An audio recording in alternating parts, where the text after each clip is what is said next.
Hello there and welcome to our first lecture on the review of general chemistry.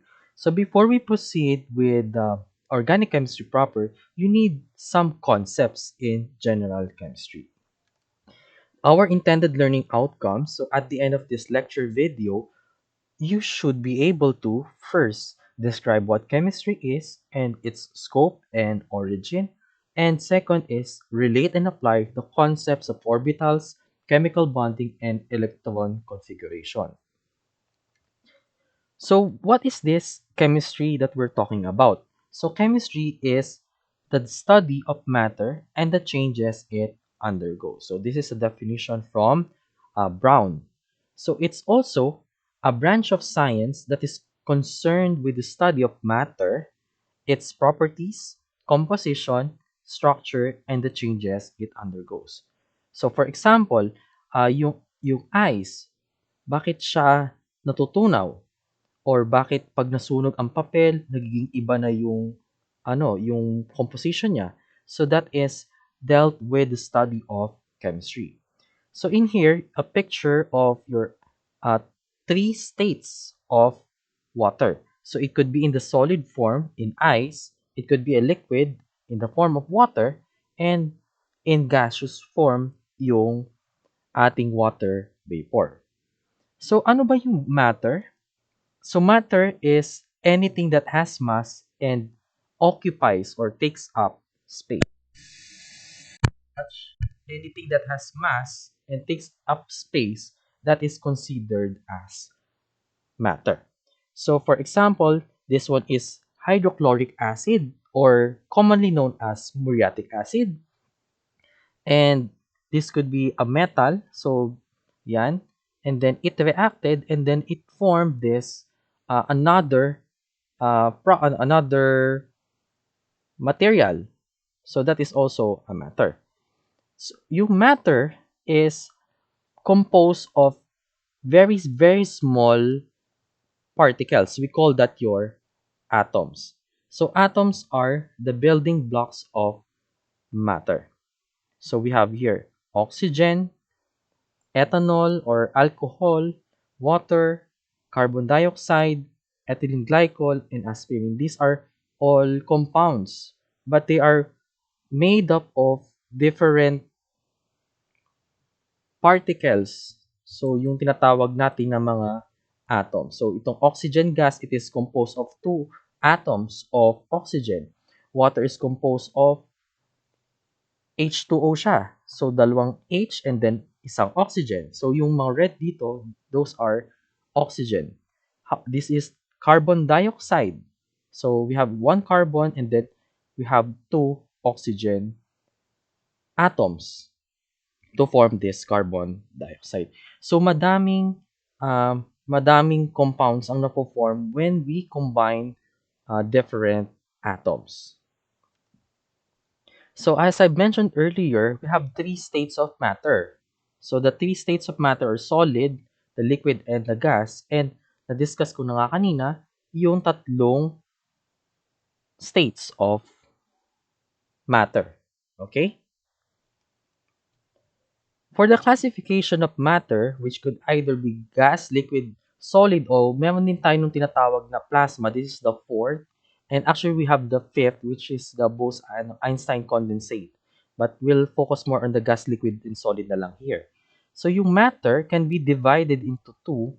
We have your pure substances and then mixtures. Under the classification of pure substances, it can be further divided into compounds or elements. So yung elements, if you're familiar with the periodic table, so yun yung mga elements natin. And then we have compounds. So what is the difference between the element and compounds? Element is a substance which cannot be decomposed to simpler substances because it is made up of same atoms. While yung compounds nga, na-discuss ko kanina, nabanggit ko, that you can combine different elements to form your compounds. So, yung compounds, it is a substance which can be decomposed to simpler substances. For example, as example of compound is water. So, we have H2O. So, we have two hydrogens there and one oxygen. So that is a compound, and you can simplify or make it simpler by pwede mo siyang i-decompose into hydrogen and oxygen. Now, balik tayo dun sa isa, mixtures. So yung mixtures can be homogeneous or heterogeneous. When say homogeneous, uh, it appears as one. Kaya nga homo. It appears in one phase. So, one phase. And yung isa naman is heterogeneous. So, ito naman ay we have two or more phases. So, as I mentioned earlier, compounds can be separated into elements, but you need here some chemical means. Okay? So, hindi basta-basta madaling ibalik yung constituent elements ng isang compound. You need to exert chemical means.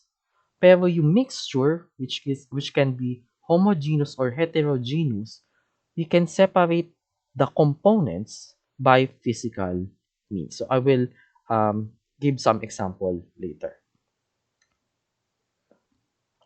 So again, elements are pure substances that are made up of only one kind of atom, and these atoms are identical for an element. So for example, you have your copper wire. So all of these wires na yan ay made up of same identical atoms. On the other hand, you have aluminum foil, yung pinambabalot natin sa mga pagkain. So that is made up of similar atoms of aluminum. For compounds, it is also a pure substance that are made up of two or more kinds of atom. And it is composed of two or more elements in a fixed ratio. So, for example nga, yung water. So, to form water or H2O, you need two hydrogen atoms and one oxygen atom. So, it's fixed yung kanilang ratio. Two hydrogens, one oxygen. And to make a compound, you need to bond the elements with each other. So, bonded. The atoms of an element are bonded to each other to form a compound. So the properties will differ from those of individual elements. So for example, ang compound natin is water and agua oxinada. So if you're familiar with pag may sugat, yun yung nilalagay dati, bumubula yun. So that is hydrogen peroxide. And the chemical formula niya is H2O2. Okay, so what do we mean by the properties of the compound will differ with those of the individual elements? So let me present this table. So you have hydrogen, oxygen, water, and agua oxinada. So hydrogen, all of these pure substances natin, they are all colorless.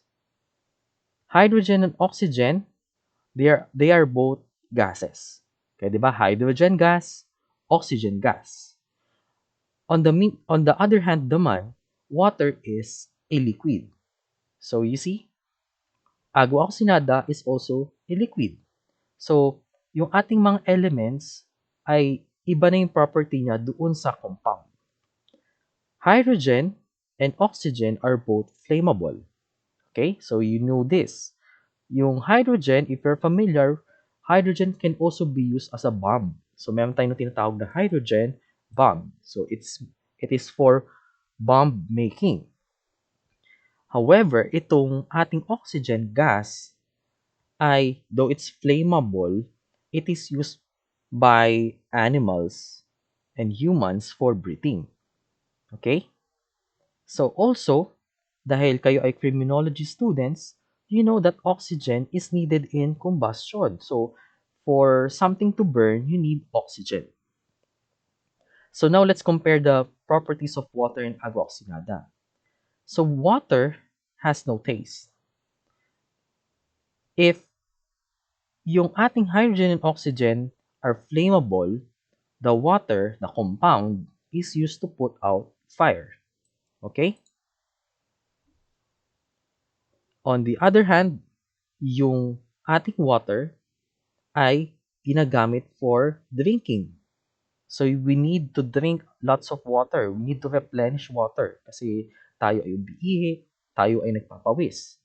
Let's compare now yung properties ng water with agua oxinada. So, yung agua oxinada has a bitter taste, but I will not recommend to taste it. And it is not for drinking. So, ano ba ang nangyayari kung aksidente na inom nyo ang agua oxinada or hydrogen peroxide?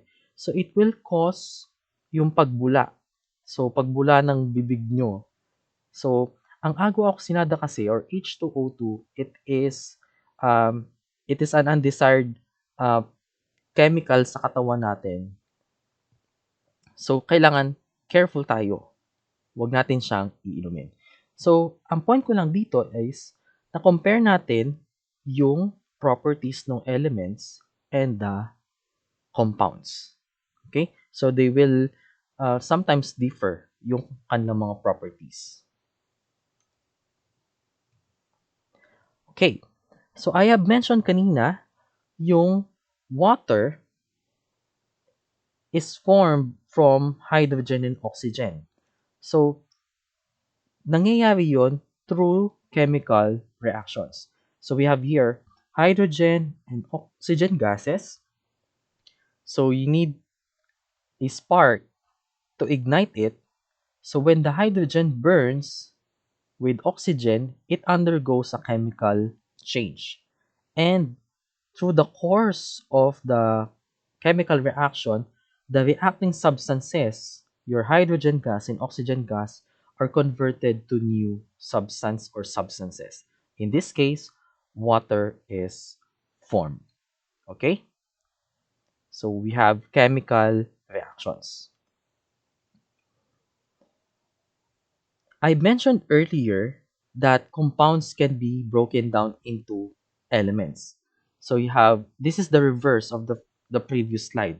We have kanina, the formation of water from hydrogen and oxygen gas. This time, we have the, the decomposition of water to its oxygen and hydrogen gas. So paano ginagawa yon? You need chemical processes. In this case, to break down your water into oxygen gas and hydrogen gas, you need to supply electricity or energy. So the process is called electrolysis. Okay? So the process is called electrolysis. So medyo magastos yung ganitong process if you want to convert or revert the compound into its component elements. Okay? So ngayon, we will now go to the atomic structure or the parts of the atom. So itong mga dinidiscuss ko dito, review lang ito. So sana medyo familiar na kayo dun sa mga sinasabi ko. Okay. So for atomic structures, so we have the basics. Alam na natin na ang atom can be it's composed of even smaller particles. So we have three particles called protons, neutrons, and electrons. Now, we have here two models of your atom. So the first one sa inyong kaliwa, this is called the Bohr model or the planetary model. So in the planetary model, the electrons are orbiting the nucleus. And in the nucleus, you have your neutrons and protons. On the other hand, we have here the electron cloud model. So this one is proposed by Erwin Schrödinger. Okay? So bakit siya naging electron cloud model? We know that electrons are very fast-moving particles. So we cannot determine the exact location of that electron at a particular time. So, kaya ang representation niya is a fuzzy cloud. Medyo hazy yung cloud. Okay? Now, we all alam pa rin dapat natin na in the middle of the atom, you will find there the nucleus. And yung nucleus natin is composed of two particles. So, in the nucleus, we have your protons and your neutrons. And yun nga, the electrons are orbiting your nucleus. So, outside the nucleus, you will find there your electron. Now, how about the charges? So, the protons are given a positive charge or positive 1. Now, your neutrons, they are neutral. So, take note of the term neutral. So, we assign it a charge of 0. While your electrons, these are negatively charged particles and we'll assign it with negative 1, negative 1. Okay? Another concept that you need to remember here is on the atomic number, symbols, charges, and mass number. So you need here your periodic table. We have a writing convention. We have that A, say, X, C, where your X here is the symbol. It's the shortcut name of the element. Don't worry, we will not memorize the the symbols, but somehow you need to be familiar with a handful of elements. Okay. Now, how about this atomic number? So, the atomic number, or represented by say, yung nasa ilalim, it is the number of protons in the nucleus of the atom. So, take note, the protons are located in the nucleus of the atom. So, that say is equal to P. That is protons. Ngayon, yung protons po natin or na equal nga din sa say, sa atomic number, is also equal to the number of electrons. So we have here a convention or tandaan nyo ito, say is equal to P equal to E. Ngayon, how about the mass number or some will call it the atomic mass and represented by letter A. It is the sum of your protons and neutrons in the nucleus of the atom. Remember that yun nga, nucleus natin, it is composed of the protons and neutrons. So we have here our formula. So the A is equal to say. Kasi nga alam natin in the previous slide that say is equal to the P equal to E. Say is equal to P equal to E. So say plus N. Say plus N, or we can further describe say as P or E plus N. So P or E plus N. Okay? We have another concept in charge naman. So the charge can either be positive or negative. So what determines if it's positive? The element is a positive or negative. So yung charge ay will assign it as positive. According to the slide, there are more protons than electrons. And if it's negative, then there are more electrons than protons. Remember, in our previous slide, say is equal to P equal to E. So, yung atomic number is equal lang sa protons and electrons. So, among protons and electrons, yung electrons po, mas madali siyang ipamigay or tanggapin kaysa sa protons. Okay?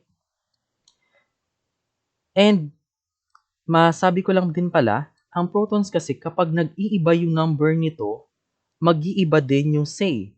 So, ibig sabihin, if you change the number of protons, you will also change the element.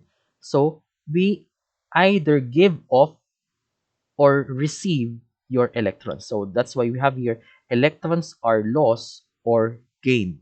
So, if you lost an electron, then you will have a positive charge. The element will have a positive charge. Then, kapag naman nag-gain 'Di ba? Remember, electrons are negatively charged. So if you gain or nadagdagan ka ng electron, you have a negative charge. Okay? So yun yung tatandaan ninyo. And we have the third condition or scenario. If the charge is zero, meaning the protons and electrons are the same, then that element is neutral. Okay? So we have here a practice problem. So we fill in the necessary information. So I will do um, some elements, fluorine and carbon, but you will supply silver and copper. Okay. So madali lang dito yung mga symbols. So upon looking at your periodic table, fluorine is F, carbon is C, silver is Ag, and copper is Cu. Oh, wag malilito. We have Co. Iba yon. Okay. Now, we can get the atomic number. So, the atomic number of fluorine, it's 9. Carbon, 6. Ginagawa ko na pala yung lahat na. Silver is 47. And then copper is 29. So again, ano ba yung mga kailangan natin tandaan? C is equal to P equal to E. And then, this is for atomic number. For your mass number, this is equal to A is equal to C plus N. Now, pwede nating sagutan yung sa fluorine. So we know that the atomic number of fluorine is 9, and we know that P is equal to E equal to C, then this one is 9. For carbon, 6, yung atomic number, we expect that the protons and electrons are also the same. So 6 yan. For copper, we have 29 atomic number, so we have protons and electrons 29 also. Okay. Now, how about the atomic mass or the mass number? So sabi natin, the A is equal to say plus N, or pwede nating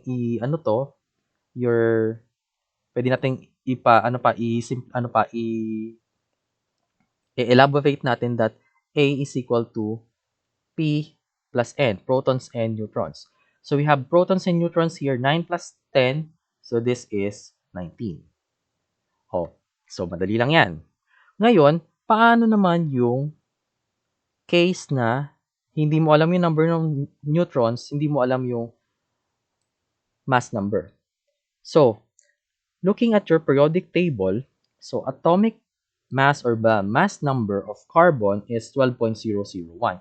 So, yung number na nakikita nyo below the symbol, you need to round it off to the nearest whole number. So, we'll assign it as 12. So, if we know that the mass number of carbon is 12, then pwede nating kunin yung number of neutrons. So, if A is 12, it is equal to 6 plus the number of neutrons.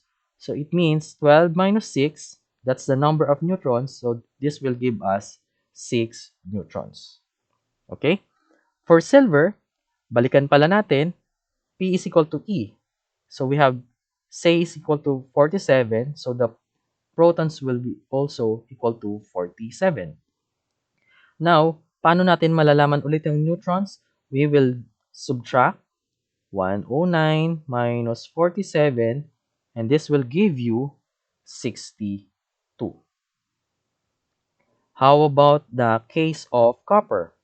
So for copper naman, you will need to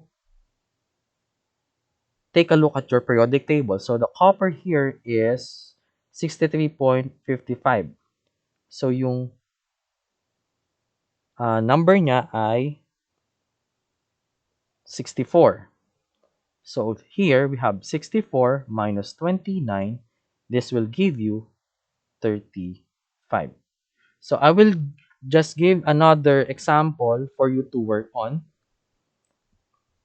So that is how you will answer this kind of uh, problem. Nahanapin mo yung atomic number, or you can locate the mass number, then you give the number of protons, neutrons, and electrons, and also the symbol. Okay? So here's the answer key. Now, nabanggit na natin yung periodic table. So this one is the periodic table. As of now, we have 118 elements. And we can classify elements into metals, nonmetals, and metalloids.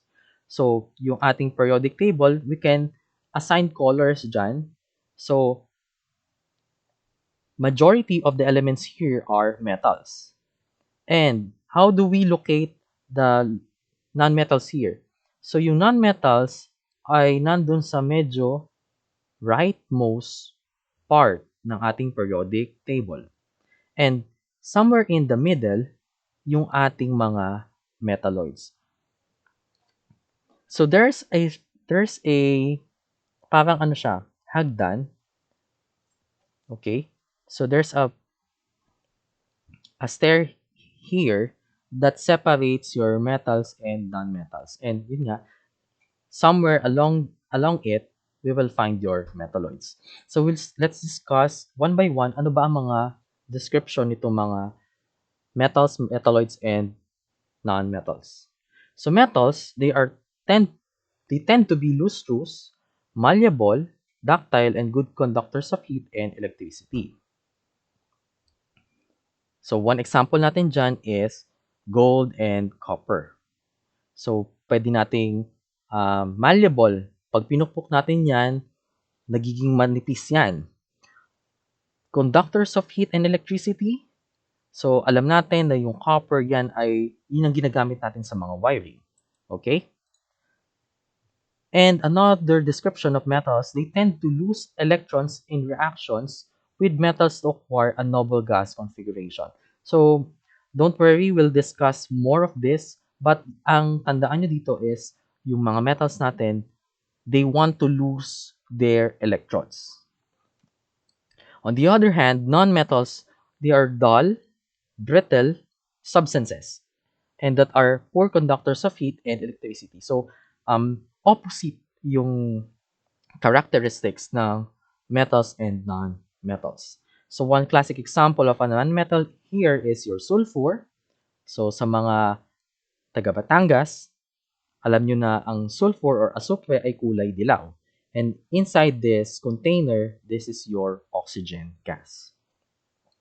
So, on the other hand naman, non-metals, they tend to gain electrons. So, sila naman yung gustong tumanggap ng electrons. Last one is your metalloids. So, these have some characteristics of metals and some of non-metals. So, being an intermediate, nasa gitna, yung characteristics nila ay nasa gitna ng metals and non-metals.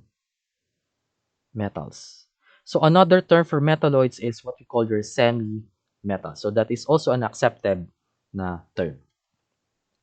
So, for instance, this is silicon.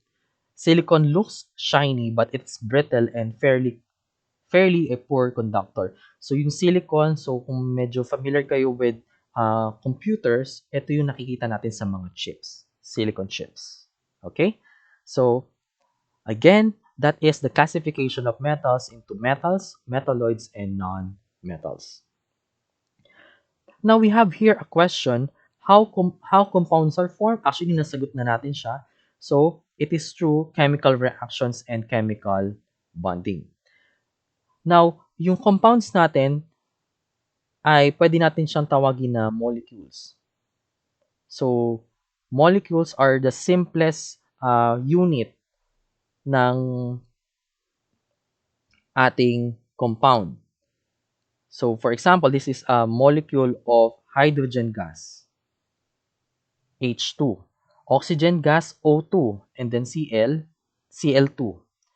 So, ito pong yung nakikita nyo dito na molecules of elements, they are diatomic. So, diatomic meaning you have two elements joined together, that makes it a compound na. Okay? O kaya naman, it's a molecule of compounds like you have here. It is composed of hydrogen and oxygen. So this is a molecule of water. It is composed of two H and one oxygen.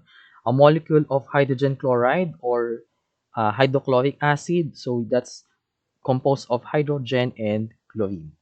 And here we have yung mga representation dyan. The black ones are the carbons in the carbon dioxide. This is a molecule of carbon dioxide, CO2.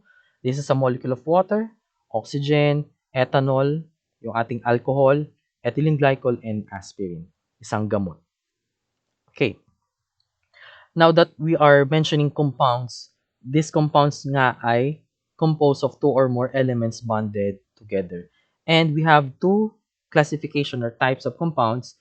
We can classify it as a covalent or ionic. So, what dictates the type of compound? Yung type of element that are bonded together. So, previously, we mentioned the periodic table. So, kailangan tandaan nyo yung classification. If two non-metal elements are bonded to each other, then we have a covalent compound. On the other hand, if a metal is bonded to a non-metal, then we have here an ionic na compound. So, this one, we have 10 sample here. I will just answer two and you will just answer the rest. So for example, we have CF4, that's carbon and fluorine. So we know carbon and fluorine are both nonmetals. So this is a covalent compound. On the other hand, number two, this is copper and oxygen. Okay? So this compound is yung copper, that's a metal.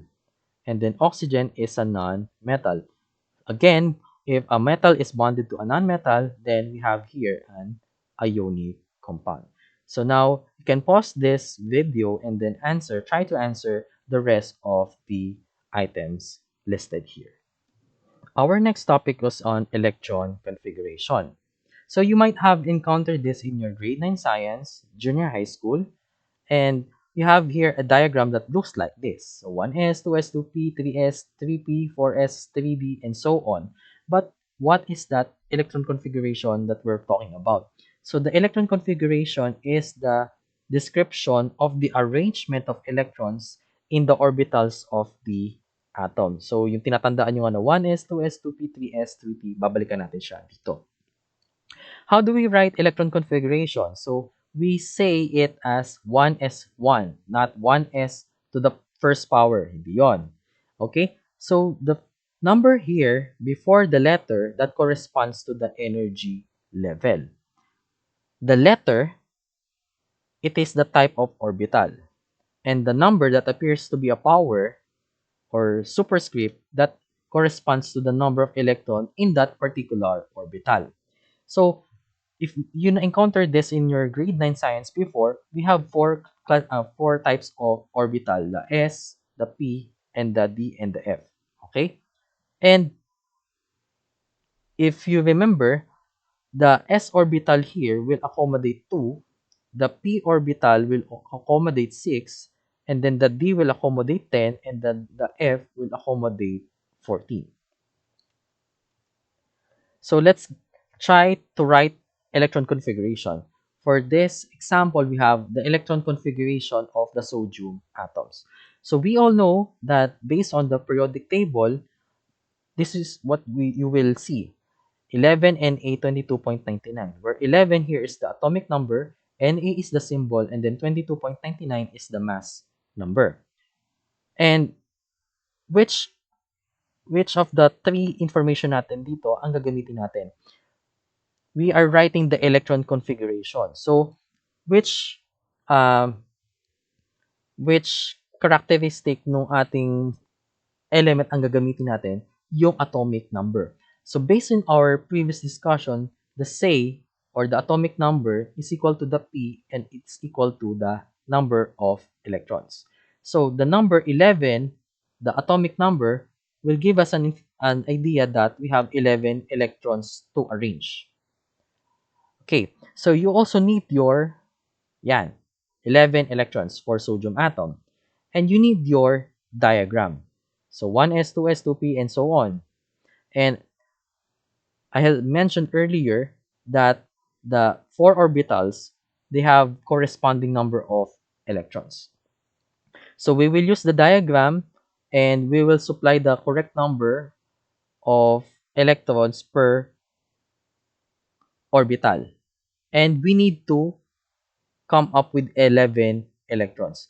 So in writing the electron configuration, the number above the letter should equal to 11. So we'll start with 1s. So we all know that's 2 maximum. Then 2s, ito. So we have 2. Then 2p, this is p. We have 6 electrons maximum. So if we add this 2 plus 2 plus 6, this is 10. Then the next orbital is 3s. We all know that maximum of 2 electrons can be accommodated in the s orbital, but since we have 11 electrons, we will just write 1. So that is the electron configuration of your sodium. So we have here a sample problem. We write the electron configuration of the following atoms. So again, to accomplish this electron configuration writing, you need to locate the atomic number. So I will just do the first item and then you do phosphorus and vanadium. So Mg here is your magnesium and that is atomic number 12. So say is equal to 12. So dun sa previous slide natin kanina, yung sodium 11. Magnesium is 12. So ibig sabihin the difference, just a difference of 1 electron. 1 electron yung difference nila. And I mentioned earlier that the s orbital here in the 3s, it can accommodate a maximum of 2 electrons. But since we have 11 electrons to fill up, then we assigned here 1. So, to come up with the electron configuration of your magnesium, the next element from sodium, we will just change the number 1 here into 2. So that means the electron configuration is 1s2, 2s2, 2p6, 3s2. Okay? So, ganun lang siya. So, you will do the phosphorus and your vanadium. So, another way of representing your electron configuration is through the orbital diagram. So, you know the electron configuration, 1s2, 2s2, 2p6, 3s2, 3p6. And in the orbital diagram, you will see here some electrons. So the electrons here are represented as arrows. So we have a spin up electron and then a spin down electron. So the two electrons in the 1s orbital ay meron silang magkaibang spin ng electrons. Okay? So how about in your orbital 2p? So we know that the p orbital can accommodate 6 electrons. But how do we write the, or how do we draw the orbital diagram? So we will use here some rules. Okay? So the first one is the Hund's rule. So according to Hund's rule, every orbital in a subshell is singly occupied with one electron before any orbital is doubly occupied, and all electrons is simply occupied in singly occupied orbitals have the same spin. So just to summarize this one, if for example you have a p orbital with 6 electrons, all electrons muna natin ay dapat sila ay lahat spin up. Okay? Spin up muna sila. Then, if you accomplish the spin up, tatlong spin up, tatlong spin down, then, ang dodrawing muna is yung mga up. Saka ka magdodrawing ng down. So, ganun ang Hund's rule. Okay? So, for example, for boron, carbon, and nitrogen. So, boron, so ang electron configuration na ito, so 2p1. So, yung 2p1, spin up. Yung 2p2, spin up, and then 2p3, spin up, spin up, spin up. For the case naman ng neon, yan, so ni-skip niya dito yung sunod na elements, oxygen, fluorine, okay, yung 8, 9. So, yung neon, spin down na. Spin down, spin down. So, the two p6 here are, yun nga, una muna lahat ang spin up, then you draw the spin down. So, that is the idea of Hund's rule.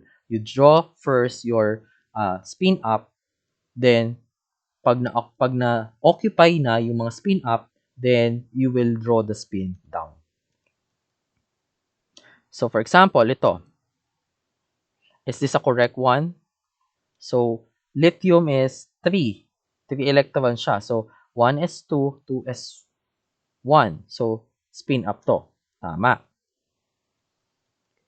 So, how about this one? 1s2, 2s2, 2p1. So, tama yung 1s and 2s niya kasi spin up and spin down, mag-opposite sila. Dapat laging spin up muna. So, yung 2p1 dito, this should be spin up. For third case, 1s2, 2s2, 2p2. So, 2 pa lang, 2 electrons pa lang ang na-accommodate in the p orbital which can maximally occupy dapat ay 6. So, dapat ito spin up, spin up. So, ito ay dapat spin up, so siya ay mali. And for carbon, so ito na siya, 1s2, 2s2, 2p2. So, tama, spin up, spin down, spin up, spin down. So, yung electrons natin ay magkahiwalay sila ng suborbital niyan. So, spin up, spin up. Okay? So, this one is a correct diagram, orbital diagram. So, again, that is the idea of your Hund's rule. And we have, yan. So, we draw the orbital diagram of sodium. So, this one is, simplify ko na lang. So, this one is spin up, spin down. This one is spin up, spin down kasi we have S, it can accommodate 2 electrons. The P6, 2P6 natin, so we have 3, spin up, spin up, spin up, spin down, spin down, spin down, and then 3S1, we have just the spin up electron. So that is the drawing of the orbital diagram of sodium. Now, we have here a task. We complete the table for argon. So, ang argon natin is 18 electrons. So, 18 electrons yan. So, if we will write the electron configuration, so, shortcut tayo, that will be 1s2, 2s2, 2p6, 3s2, 3p6. So, in writing your electron configuration, dapat you follow the diagram. Okay? We call that yung pag-follow natin doon sa diagram na yun, it's Aufbau principle. Okay, Aufbau principle yon. And then, when we assign the number, you,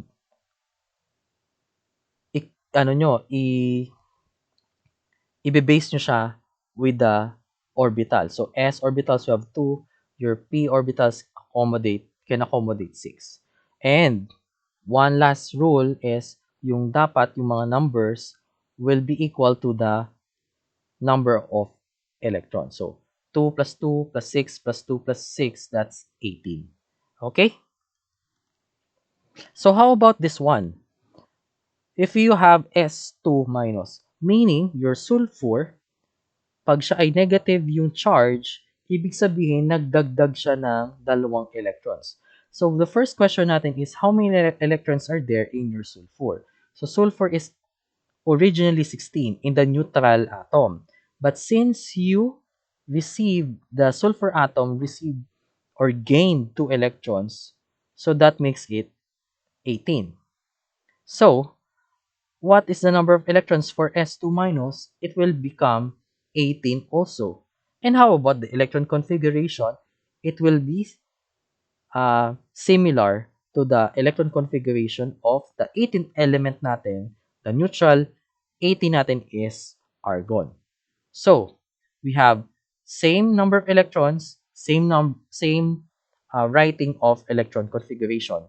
So, note that Ar and S2 minus have the same electron configuration.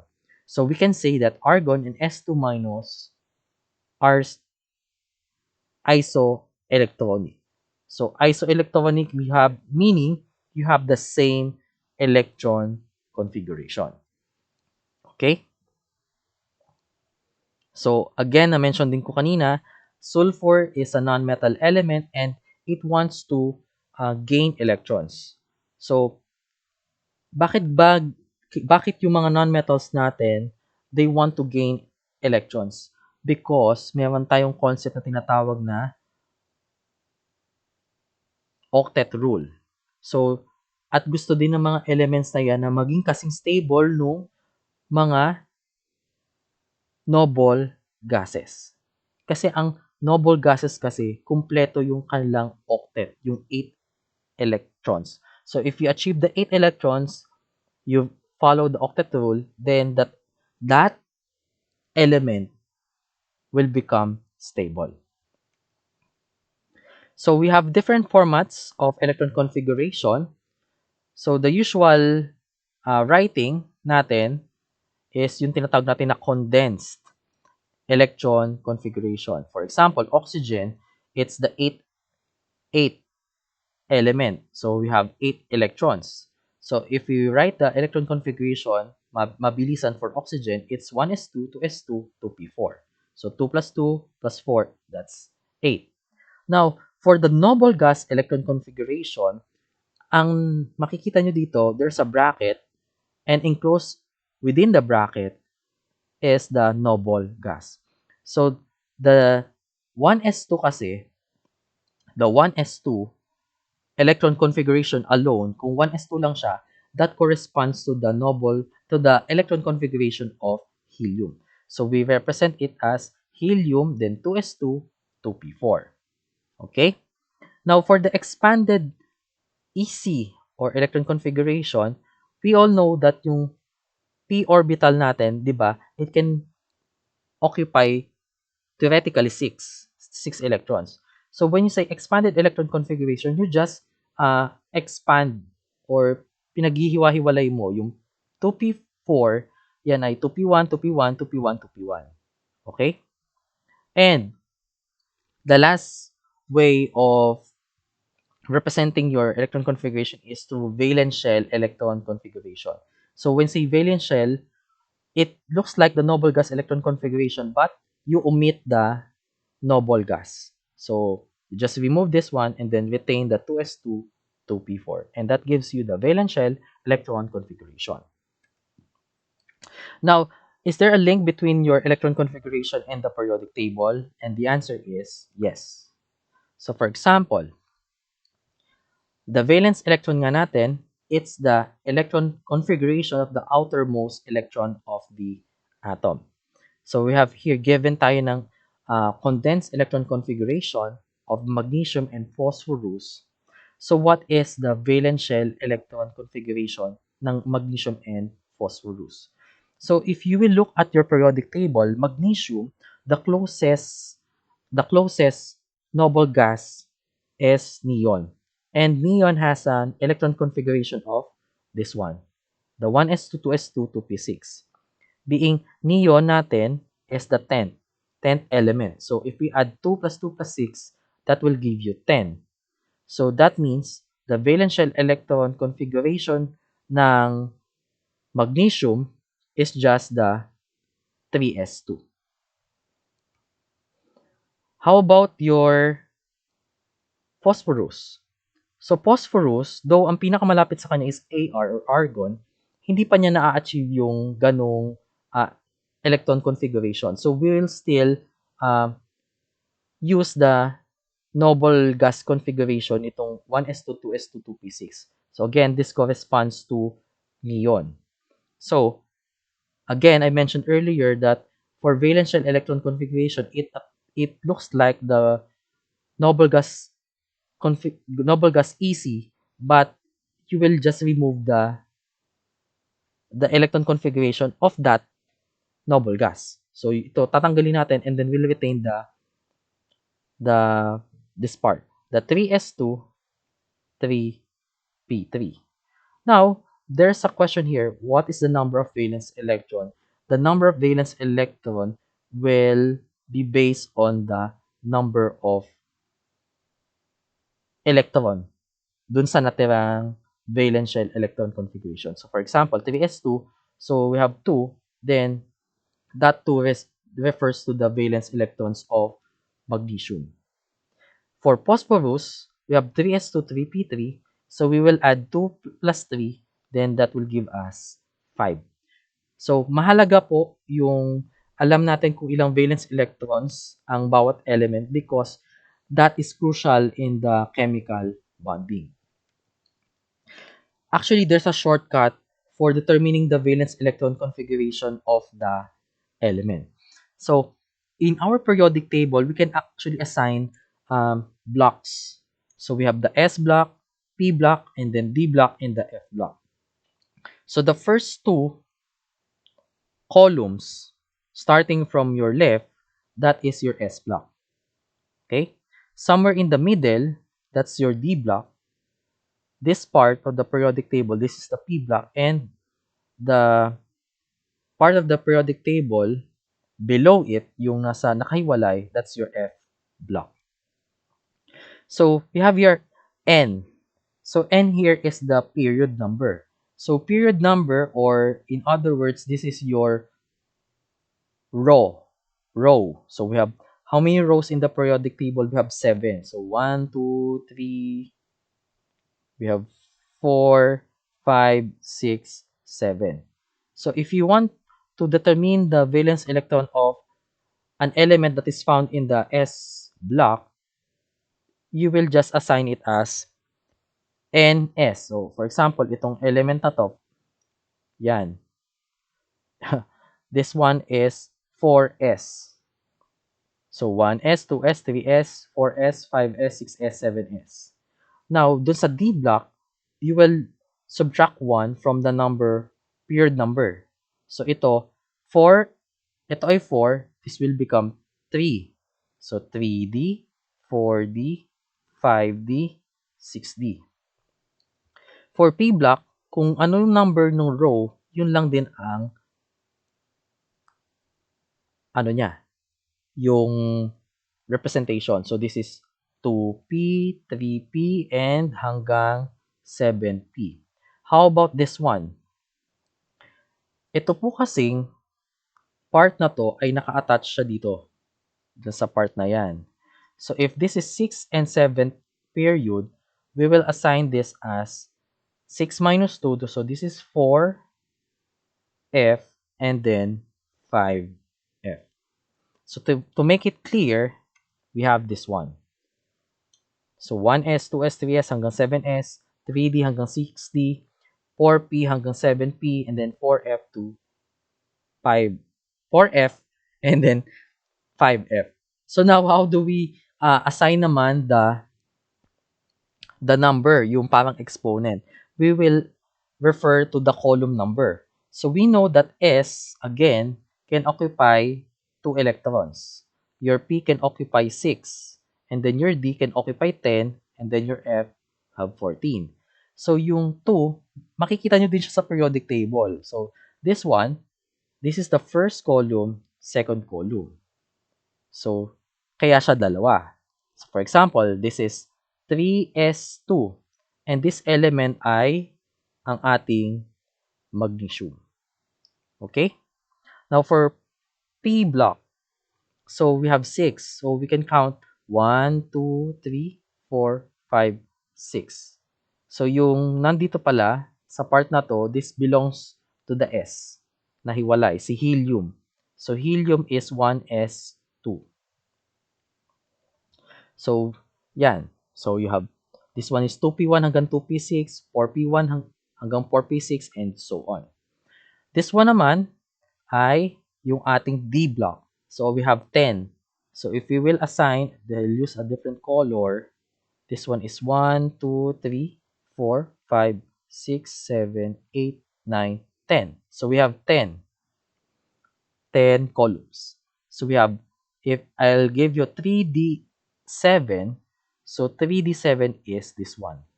So 3D7 I cobalt. So 3D7 is cobalt. Okay. For F block naman, we have 14. So this one is 14, 13, 14, 13, 12, 11, 10, 9, 8, 7, 6, 5, 4, 3, 2, 1. So, bakit may sobra? Kasi po, ang naka-insert kasi siya dito. Yan, naka-insert kasi siya dyan. Sa part na yan. Okay? So, we have 14. So, if for example, 4F13, this one yan, that is your ytterbium, YB. Okay? So, ito yung isa pang way if you want to memorize it. So, S is NSX, where N is the period number and the X is the column number. For P block naman, it's NS2 and PX. For D, it's NS2, N-1, DX, the column number. Then for F, we have NS2, N-1, D1, kasi yung D1, add to siya. Ito yon, yung D1. So, this one is 6D1, 5D1. So, kapag tinuloy mo yon, 5D1, 4. Kasi nga, originally, kunwari, ang period number mo is 6. So, this one is 6 minus 1. This is 5. And then, N minus 2, where N is 6. This is 4. So, 4F. And then, you supply it if it's 1 to 14. Okay? So, this is a shortcut for your valence electron configuration.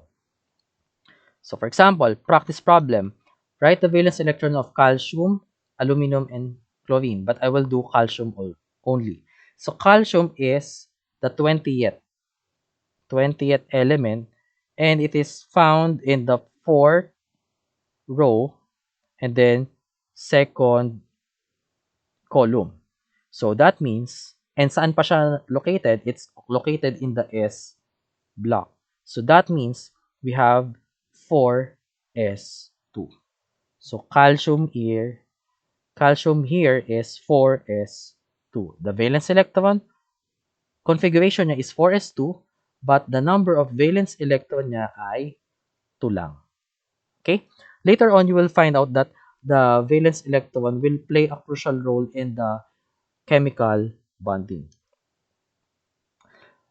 How about if you're given with the valence electron configuration and you need to identify the element? So, for example, 6s2, 6p1. So, 6s2, so that is 1, 2, 3, 4, 5, 6. So, the row starting from cesium, 55, hanggang radon, 86. So, the 6s2 is barium. And then, across the periodic table, 6p1, so first column. In the P block, 6th row, that corresponds to thallium, TL, the 81st element. So, thallium yung element.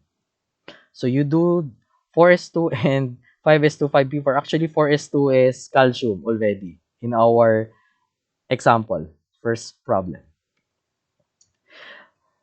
Okay, so we will now proceed with the introduction to chemical bonding. So, recall lang in our previous discussion that we wrote the electron configuration, different forms of electron configuration, and we ended up with the discussion ng valence electron configuration. So now that we are going to discuss chemical bonding, I mentioned earlier that the valence electron is important in chemical bonding. So here's an overview of our topic. So atoms, they combine by either transfer of electrons, the overlap of orbitals, or sharing of electrons. So when you say transfer of electrons, this will form your ionic bond. So remember that ionic bond, this is a bond between a metal and non-metal. So metals will lose electron, and then non-metals will love to gain that electrons. So yung ibinigay ni metal, it will be accepted by a non-metal to form the bond. For orbitals naman overlapping, it is metallic bond. And for sharing of electrons, this is this forms your covalent bond. Again, covalent bond is a bond between a non-metal to another non-metal. Okay? So again, yung mga non-metals kasi natin, they want to gain electrons. But the case kasi here is we have two non-metal elements. So who will give or who will who will give among themselves yung electron? Pero kasi nga pares silang gustong makatanggap. So instead of uh, accepting electrons, they shared their electrons with each other. So we have three types of bonding: ionic, covalent, and metallic, but we'll focus mainly in the ionic and covalent. But before we start that, ano ba yung mga chemical bonds? So chemical bonds are electrostatic force of attraction that holds atoms together. So we have one atom attracted to another atom. So if they maintain that attraction, they will form a bond. So ano ang ano yung cause ng chemical bonding? It is the electrons ng dalawang atom natin. So again, I mentioned that we have three types of chemical bonds: ionic, covalent, and metallic, but we'll focus more on ionic and covalent. Again, ionic bonding is formed between a metal and a non-metal, and there is a characteristic transfer of electrons. So the metal will lose the electron, and then it will give that electron to the non-metal. So in that way, parang transfer mo, give and take kayo ng electrons.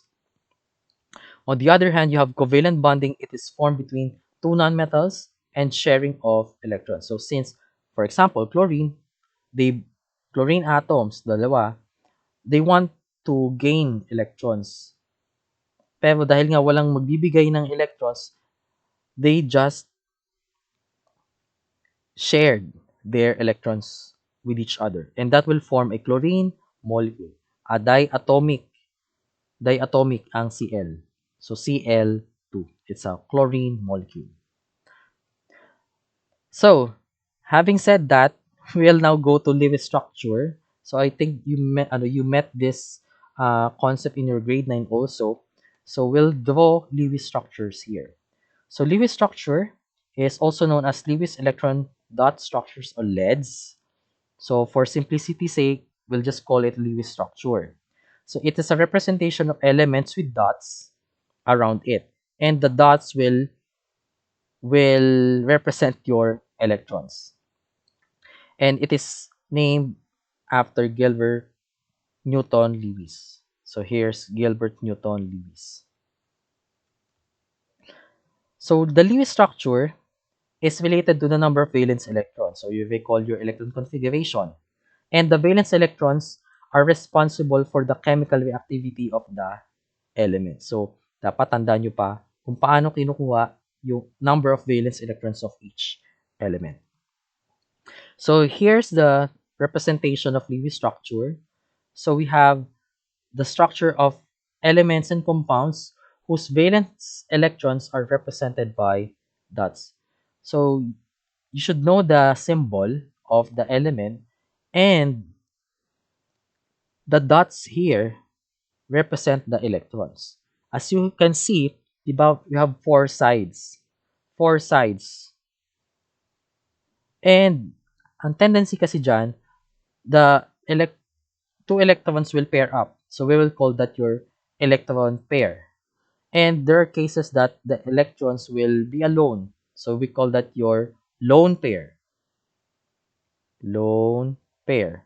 So for example, Cl, chlorine, ang number of valence electron niya ay 7. So we will draw chlorine with this Lewis structure. So we have 3 electron pairs, tatlong electron pairs, and then 1 lone pair. And then for carbon, having 4 valence electrons, so magkakahiwalay sila. So we have 4 unpaired electrons for carbon. Actually, there's a link between the Lewis structure, the valence electrons. So for example, lahat ng may families kasi yung periodic table. So the first column in your periodic table, that belongs to alkali metal. So ito yung H, Li, Na, K, Rb, Cs, and francium. For second column, we have your beryllium, magnesium, calcium, strontium, barium, and radium. Then we go to across the periodic table. We have boron family. So boron, aluminum, gallium, indium pababa. We have carbon family. So that of course carbon yung una. Carbon, silicon, Ge, germanium, and so on. The nitrogen family, or officially known as your pnictogens.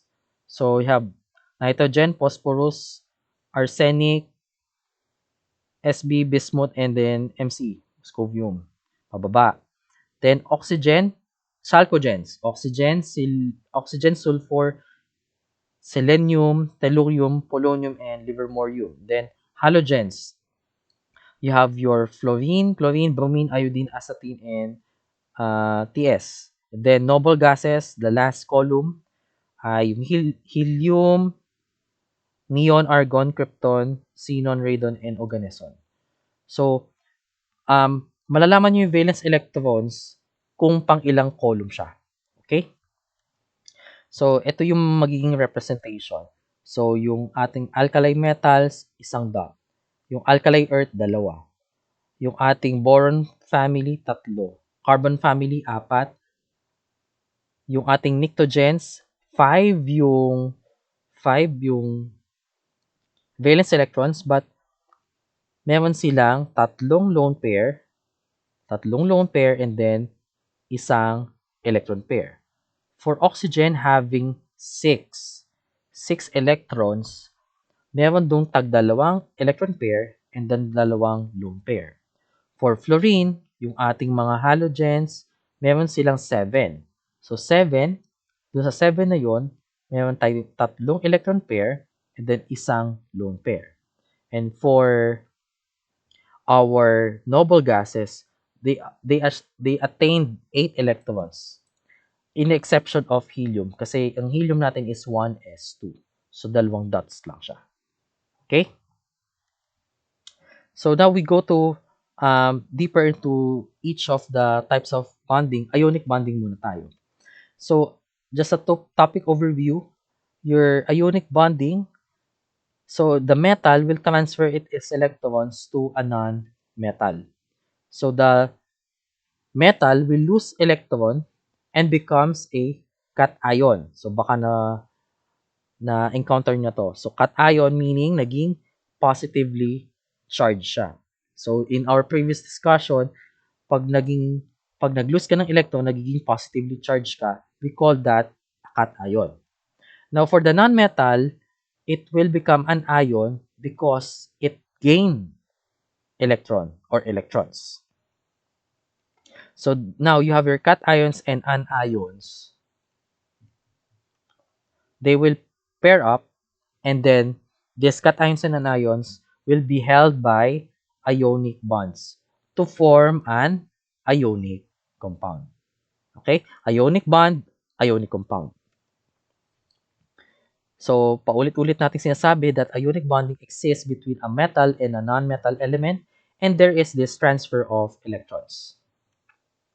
For example, let's illustrate the Lewis structure of the compound form between magnesium and fluorine. So, mabilis lang, magnesium natin, meron siyang dalawang valence electrons. And how about fluorine? So fluorine has 7. So 1, 2, 3, 4, 5, 6, 7. So that is the proper way of drawing your electrons. So isa-isa muna and then magpe-pair up sila later on. So again, halogens have 7 valence electrons. Among the 7, you have 3 electron pairs and then 1 lone pair. Now, ano yung magiging compound na mappo-form natin? So, since magnesium can accommodate uh, 2 elements pa, so yung ating magnesium will be bonded to fluorine. And then another fluorine here. So that means our compound with this Lewis structure ay magiging MgF2. Okay, so we'll use a convention pala na instead of this drawing, dapat magkatabi yung electron. So, this should be like this pala. Mg dot dot F dot dot dot dot dot dot and then dots. Okay, so let's use this one instead of this. So, the electrons are side by side, not like this one. So, ito yung tatanggapin ko na drawing. Okay? So, the name of the compound form between magnesium and fluorine is MgF2. So, when we write the formula, the chemical formula, we'll start with the atom that is bonded several times. So, yung magnesium, siya yung nasa gitna, center siya. So, nabandan siya ng dalawang fluorine. So, we'll start with magnesium and then fluorine. So, the chemical formula is MgF2. So, dahil tayo yung nagdo-drawing ng Lewis structure, nabanggit ko na kanina na meron tayong tinatawag na octet rule. So, octet rule states that there should be 8 electrons surrounding the atom in order to achieve stability for it to become stable. So, if we will go back with my drawing, the fluorine here, it achieved here octet. So, nadagdagan siya ng isang electron. So, naging 8 na siya. From 7, it become 8. How about magnesium? Yung magnesium, give off niya yung dalawa. So, hindi lang halata dito, pero yung magnesium na yan will give off electrons, maglulose siya, and in the process, it will become, ma-achieve niya yung stability na katulad ng kay neon. Okay? So, practice problem. So, you can pause this video and then try to draw the Lewis structure of the compounds between the two elements listed below and deduce its chemical formula. So, follow the rules kung paano natin dinodrawing ang inyong, kung paano sinusulat ang chemical formula. Okay. Next will be on covalent bonding. So, just a topic overview. So, I have your covalent bonding can be, meron na tayong classification dito. It can be single, double, or triple. So, another classification of covalent bond can be nonpolar or polar. So, when say polar, you have unequal sharing of electrons. So, hindi po kayo nag-share nga sila ng electrons, covalent na nga yun, pero there are times na yung isang element, parang mas gusto niyang sa kanya napupunta yung electrons, kahit shinare na. So, yung isa naman is non-polar. There's equal sharing of electrons. So, we'll illustrate this later on. So, nonmetals share electrons to form your covalent bond, and that will result to the formation of your covalent compounds. So, usual na definition na ito, two nonmetals, sharing of electrons, and we call your compounds as molecules or molecular compounds. So, let's give an example for the illustration of leads for the molecule that is formed between hydrogen and chlorine. So hydrogen, we have one dot, one electron. And your Cl, you have seven. 1, 2, 3, 4, 5, 6, 7. So, 7 in valence electrons, but 3 electron pairs and then 1 lone pair. So, because your hydrogen and chlorine both have one lone pair, so they will pair up with each other. So, this is the Lewis structure na. And the chemical formula will become HCl. Now, when two electrons, when we have two electrons na nag-share, we have a formation of a single bond. So, itong electrons na magkatabi na yan, we can represent that as a line. And this line represents the bond between hydrogen and chlorine. And you can also draw the remaining uh, electron pairs of chlorine. So, we have H bond Cl and then the electron pairs. So, the chemical formula is HCl. For two oxygen atoms naman, so example number 2. So we know oxygen has 6 electrons, valence electrons. So 1, 2, 3, 1, 2, 3, 4, 5, 6. So we have dalawang lone pairs. So, and we need 2 oxygen atoms. So we'll just copy this one. So, ay sobra. La. Erase natin yung isa. Yan.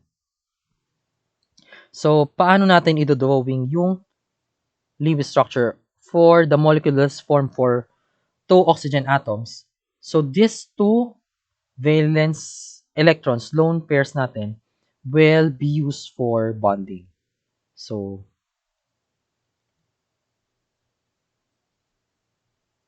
and then ito.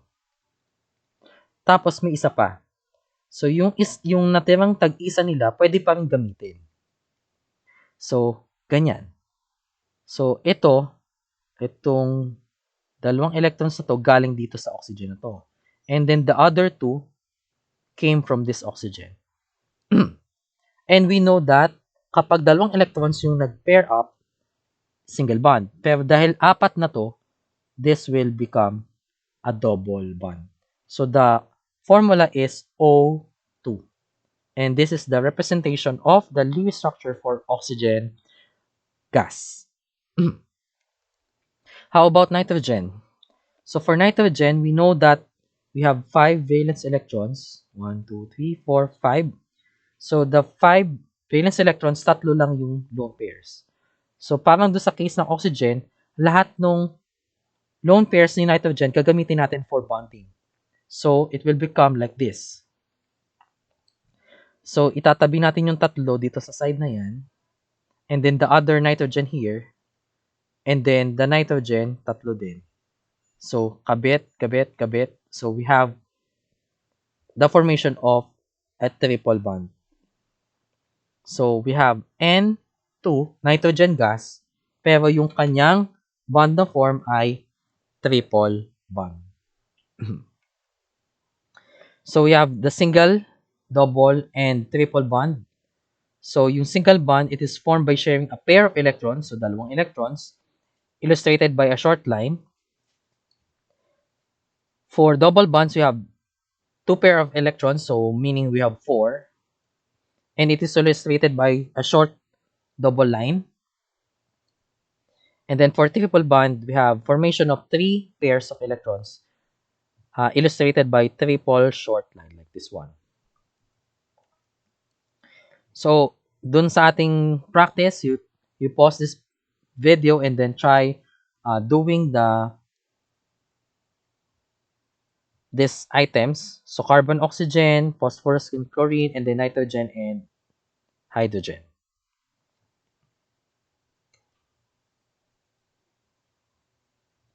Okay. Ngayon, paano naman daw to? So, ito, I will illustrate this one. Draw the Lewis structure for the 3 possible compounds between carbon and hydrogen with single, double, and triple covalent bonds and deduce the chemical formula for each compound. So for this case, we will use two carbons. So two carbons and then we'll supply kung ilang H yung magagamit natin. So for single bond, we know that carbon, meron siyang four valence electrons, four lone pairs. So in order to bond carbon with carbon, so you need another carbon. Ayan. So ito, naka side to side na sila, so that is a single bond na. Now, for the remaining lone pairs, we'll just add hydrogens.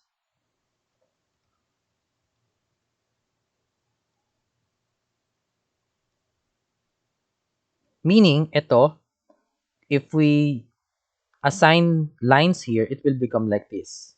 H, C, C, H, H, yan. So, na-form natin yung single bond between carbon-carbon. So, we have the formula C2, how many H? 1, 2, 3, 4, 5, 6. So, 6.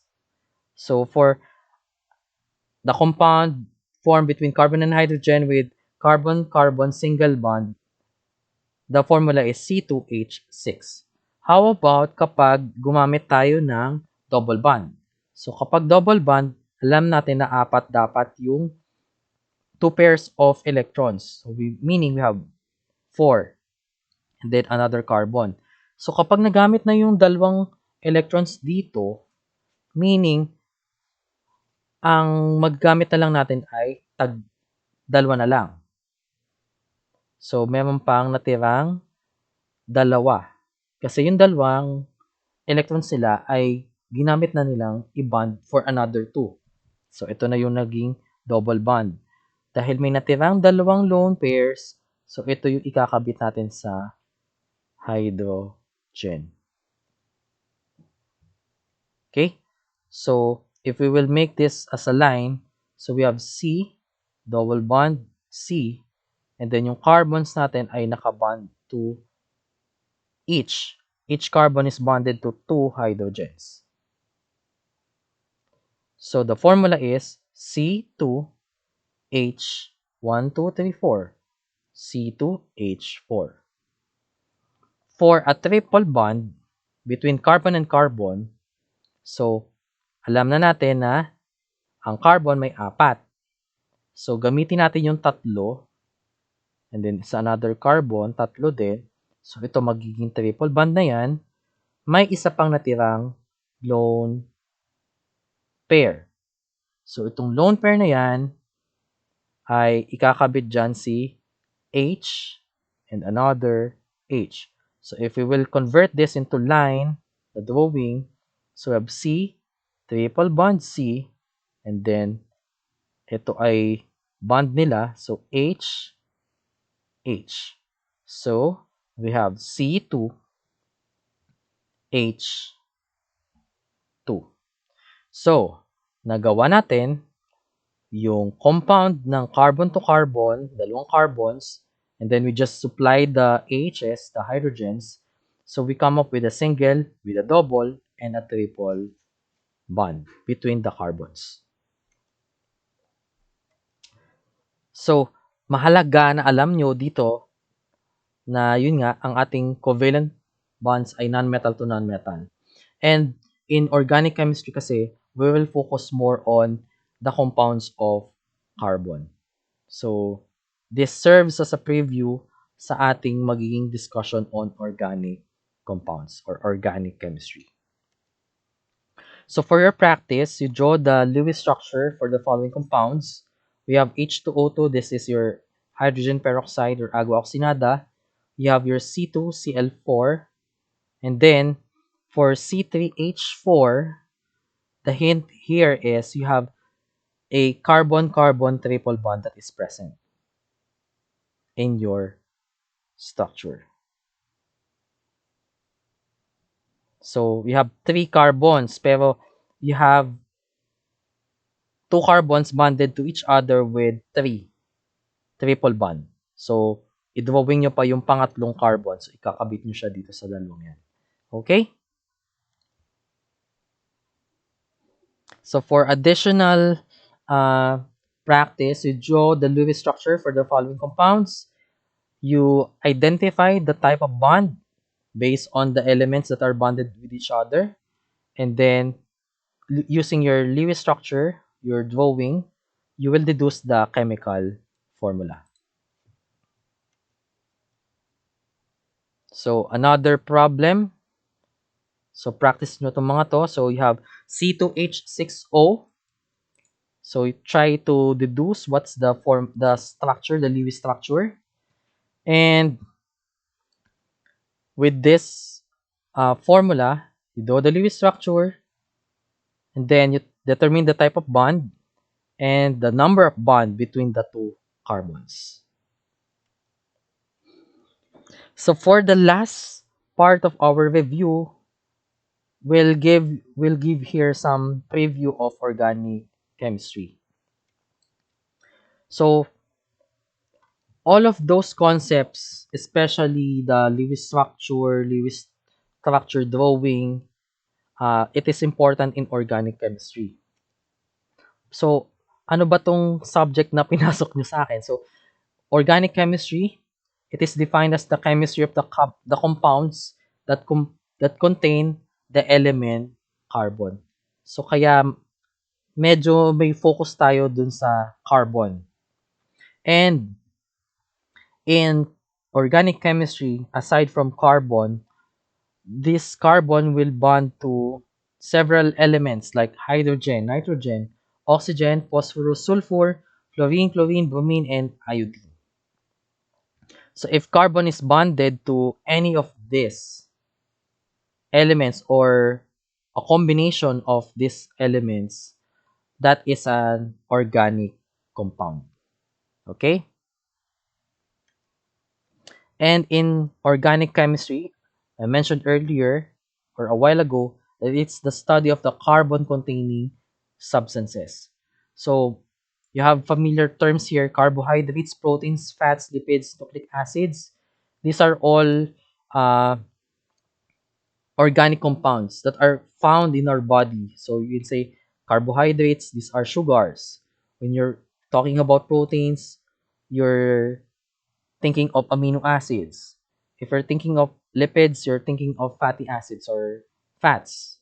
And then for nucleic acids, yung DNA, it is composed of nucleotides. So all of these